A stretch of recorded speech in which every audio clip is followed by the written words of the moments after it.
Merci Fabienne, bienvenue à tous. Alors on essaie de faire court, efficace, des messages, et puis s'il y a des questions après, on en reparlera.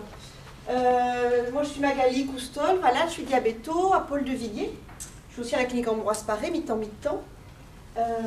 Et je suis là pour, ça c'est le plan, on vient d'en parler, je suis là pour vous parler côté diabète, plutôt côté diabète, et on verra après côté bébé, côté maman, etc. On peut passer, diapositive. Alors avant la grossesse, parce qu'on n'y est pas encore dans la grossesse, parce qu'avant la grossesse, il faut préparer cette grossesse. Donc j'ai casé là quelques mots sur la contraception. Alors on est bien parler de grossesse et moi je vous parle de contraception, mais c'est pas illogique évidemment. Vous allez voir que la grossesse, il faut la préparer tranquillement. On va comprendre tout à l'heure pourquoi. Ça veut dire que quand on n'a pas de projet de grossesse ou quand on n'a pas des autorisations entre guillemets, c'est-à-dire un feu vert serein médical ou personnel, alors il faut une contraception efficace. Il ne faut pas prendre le risque, ça veut dire d'être enceinte sans l'avoir préparée. Alors, souvent on se dit, je suis diabétique, qu'est-ce que je peux avoir comme contraception? Quasiment toutes, finalement. Parce qu'on peut entendre aussi, je suis diabétique, je ne peux pas trop. La contraception, ce n'est pas une très bonne chose. On entend aussi, de moins en moins, je suis diabétique, je crois que finalement, je n'ai pas une fertilité extraordinaire. Ça a été entendu, ça. Ou j'ai du surpoids, ma fertilité, ça a été entendu, ça a été dans certains bouquins il y a quelques années. Non, la fertilité, elle est bien présente, il faut une contraception sans aucun doute. Ça peut être des contraceptions mécaniques. Le petit truc en haut, c'est un dispositif intra-utérin, qu'on appelle stérilet, mais le terme de stérilet, c'est pas forcément terrible. Alors on dit plutôt dispositif intra-utérin. Les implants, vous savez que ce sont des diffuseurs de microprogestatifs qu'on met sous la peau. Les progestatifs sont possibles, qu'ils soient microprogestatifs ou macroprogestatifs, je ne rentre pas dans les détails. Et les œstroprogestatifs, c'est-à-dire les pilules classiques, pourquoi pas, à condition qu'on ait respecté certaines précautions.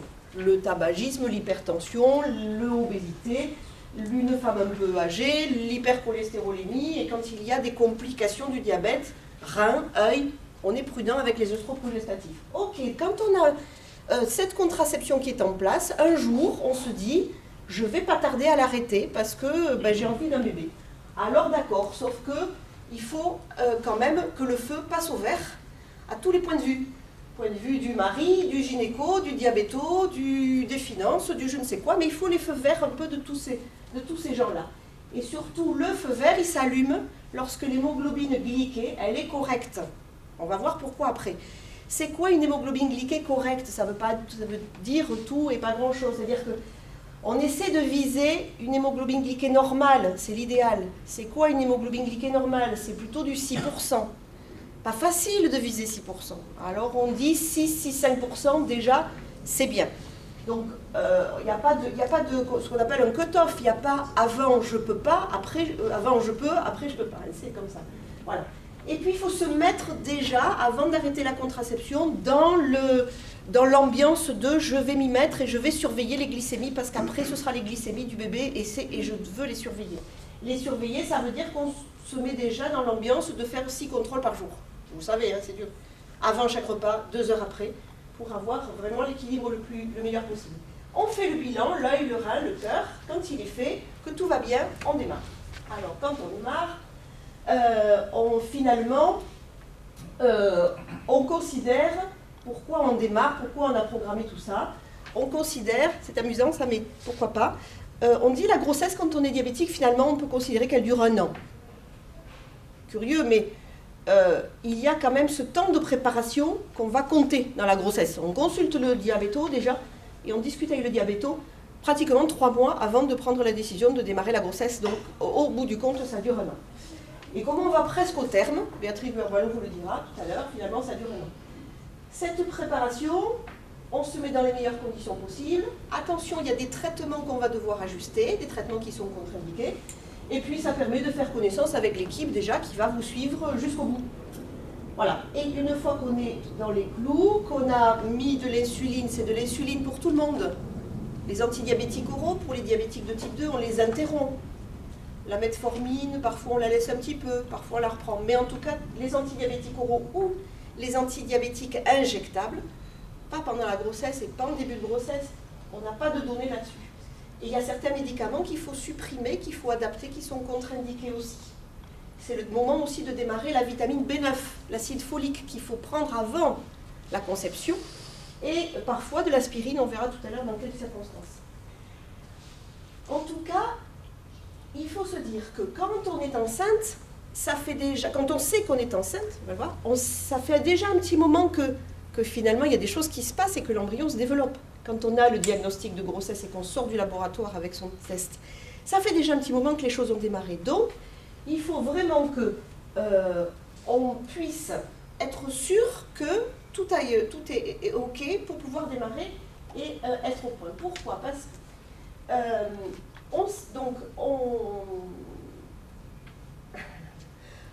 on démarre la grossesse, ça fait déjà 4 semaines, 5 semaines que les choses ont démarré.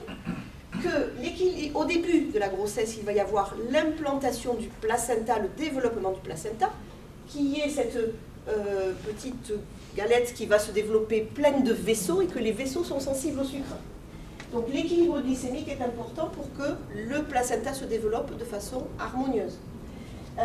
Et puis aussi parce que, je vous l'ai dit, il y a des médicaments qu'on ne peut pas utiliser en début qui peuvent être dangereux et entraîner des anomalies du développement. Alors, il faut faire un bilan aussi avant d'interrompre la grossesse. Je vous l'ai dit un peu tout à l'heure, le fond d'œil, le bilan rénal pour voir où on en est, le bilan cardiologique, savoir s'il y a de l'hypertension, parfois éventuellement vasculaire, le cœur, une épreuve des forces, il faut bien sûr voir l'hémoglobine glyquée. Et il faut discuter traitement. On se pose, on discute traitement. Pour obtenir un bon équilibre, on va devoir parfois changer le traitement, changer l'insuline, parfois passer à la pompe.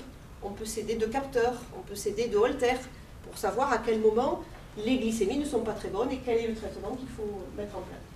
Donc du coup, on a besoin d'une hospitalisation parfois, de quelques jours, ou tout au moins il y a une hospitalisation d'une journée, un hôpital de jour qu'on a organisé à Rangueil, une fois par mois, où on fait le point sur tout ça. On échange, on discute, on reprend un peu les données éducatives, les hypoglycémies, les particularités pendant la grossesse. Voilà. C'est important parce que certaines complications peuvent s'aggraver pendant la grossesse. Pas après, mais pendant la grossesse, il peut y avoir transitoirement une aggravation. De la rétinopathie, par exemple, ou d'une néphropathie, d'une atteinte du rein qui est contrôlée par des médicaments. Quand on arrête ces médicaments, ça peut s'aggraver transitoirement. On équilibre vite le diabète, donc parfois on se retrouve à faire des hypoglycémies. Il faut apprendre à gérer ces hypoglycémies aussi. Donc il y a tout un apprentissage. On a parfois aussi besoin de refaire le point sur le plan diététique. Ça, vous irez voir Françoise pour ça. Parfois on dit qu'il vaut mieux essayer de perdre un peu de poids avant de démarrer la grossesse. C'est toujours mieux pour le début de la grossesse. Donc, une fois que l'on a fait ça, il y a toute la grossesse, où il y a un suivi diabéto très régulier. On n'arrête pas de se voir, tous les mois au début, puis même tous les 15 jours à la fin.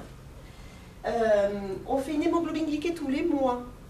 Normalement, on la fait tous les 3 mois, mais pendant la grossesse, on la fait tous les mois. Même si c'est le reflet des 3 mois, ça permet de voir l'évolution.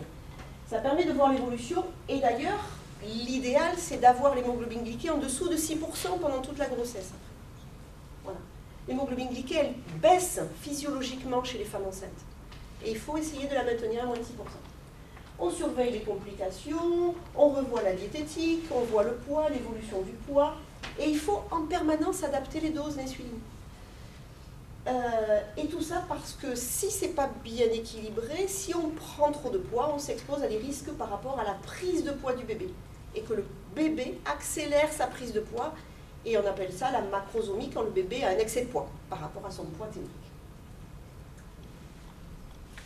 Et ça, c'est une image qu'il vous faut avoir en tête quand on est enceinte, on démarre la grossesse. Ce sont les besoins en insuline pendant la grossesse. Les besoins en insuline pendant la grossesse et jusqu'à 20 semaines d'aménorrhée, 5 mois, sont à peu près stables, baissent un peu au début de la grossesse, on fait des hypos. Puis, à partir de la 20e, 24e, 25e semaine d'aménorrhée, il se passe la chose suivante, c'est que le placenta grossit beaucoup et fabrique des hormones en quantité importante, ça c'est logique, c'est normal, mais ces hormones, elles font monter les glycémies. Et votre corps des femmes, voilà, va réagir, toutes les femmes enceintes font ça, va réagir, il faut qu'il y ait plus d'insuline pour contrebalancer cette montée de glycémie. Alors, quand on est traité par l'insuline, qu'on n'a pas son propre pancréas qui va s'adapter, il faut adapter soi-même les doses d'insuline. Et il faut les doubler, et parfois il faut les tripler. Et il faut donc ajuster, tous les 3-4 jours, ajuster en permanence les doses en fonction des résultats. À l'accouchement, on le verra brutalement, à l'accouchement, il n'y a plus de placenta. Il n'y a plus ces hormones. Brutalement, on revient aux besoins insuliniques d'avant. Donc on est là avec vous pour effectivement le prévoir au moment de l'accouchement. Voilà, je termine en vous montrant qu'on essaie de mettre en place des tas de moyens pour surveiller, je suis un peu petite, surveiller, non, ça c'est pas surveiller, ça c'est la pompe qui injecte l'insuline. Si on a besoin d'une pompe pour équilibrer mieux, on utilise ce moyen-là. La surveillance, ça veut dire qu'on peut avoir un capteur qui va permettre de mesurer vos glycémies en continu. Il y a aussi ce système, on voit la pub maintenant, d'ailleurs à la télé, c'est pour ça que je vous l'ai mis, ce système du freestyle libre, sans faire de publicité non plus de mon côté, mais vous le savez, et ça existe, qui permet aussi de se scanner les glycémies. Donc on essaie de vous accompagner avec tout un tas de moyens pour que les glycémies soient surveillées du plus près possible, parce qu'on sait que ce sont les glycémies du bébé. Et voilà. Un capteur permet d'enregistrer pendant 24 heures et sur plusieurs jours toutes vos glycémies. Et voilà cette dame qui a 5,4% d'hémoglobine glyquée. C'est super, elle est au 6e mois de sa grossesse. Et quand on enregistre ses glycémies, on voit à quel moment elle est parfois basse, à quel moment elle peut avoir des pics. Donc on comprend un peu tout ça et ça l'aide à adapter les pics, à anticiper. Les pics, il faut aller voir Françoise parce qu'il y a des pics liés à la diététique. Il faut aussi savoir que l'insuline, il faut l'augmenter à ce moment-là parce qu'il y a des besoins d'insuline plus importants. Là aussi, c'est des outils super qu'on peut avoir à notre disposition pour aider à équilibrer au mieux. Voilà, et je termine par l'accouchement, enfin ou presque, mais donc je vous ai dit attention à l'accouchement, brutalement, il n'y a plus le placenta, brutalement, on revient aux doses d'avant. L'allaitement, tout à l'heure vous aurez des données d'allaitement, c'est important, n'hésitez pas, toute femme qui a envie d'allaiter, c'est un moment privilégié et non seulement il n'y a aucune contre-indication, mais il y a plutôt même indication ou en tout cas bénéfice à le faire. Il faut juste savoir que ça fait encore plus baisser les besoins en insuline. Le bébé, on le pèse évidemment. Ce bébé-là est tout mignon, mais il faisait quand même 4 kilos. On le pèse évidemment et on le surveille les glycémies parce que parfois les glycémies, elles ont tendance à baisser chez le bébé et on peut faire des hypoglycémies, vous le verrez tout à l'heure avec l'intervention pédiatrique. Et puis on revoit les traitements, on reprend les traitements d'avant si besoin. S'il n'y a pas d'allaitement, on peut reprendre les antidiabétiques oraux. Non. Et on se revoit après 1 mois avec le bébé. Voilà pour la partie diabéto. Et je crois que j'ai fini.